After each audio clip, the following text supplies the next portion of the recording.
when the Islamic warrior Saladin conquered the Crusaders and took control of Jerusalem, all right, he entered into an agreement that the Muslims would protect the Christian churches. And so he appointed 2 Muslim families. Both of these families have been in Jerusalem for, close to 1,000 years.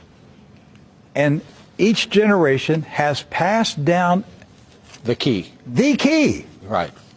The physical key. Mr. Judah said that the key he presently has is 800 years old. It's incredible.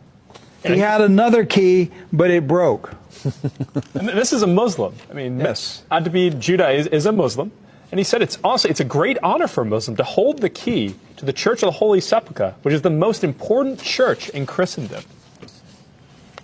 That's not disrespect. That's, we don't hear this in America. We don't hear, because what we have been told is Christian Americans, you should hate Muslims, you should kill Muslims. Because they're going to tear down all the churches and basically just ransack them and everything else. But here we have 2 families that for nearly 1,000 years have actually been watching over Christian churches. That's right. So who planted into our minds here in America that we should hate and kill Muslims? Who planted that thought in our head? Because it came into our society after 9/11. That's correct. So 9/11 was a calculated, planned operation, and it changed everything in our country. And so we were saturated with media propaganda, which who owns the media in this country? So we're saturated with this media propaganda. You Americans, you need to hate Muslims. You need to go to war. You need to send your sons to go kill Muslims. All right?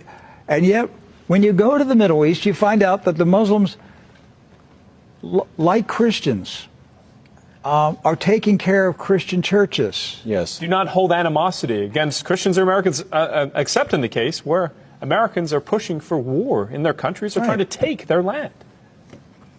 So they've lived together. They've lived together for centuries and centuries.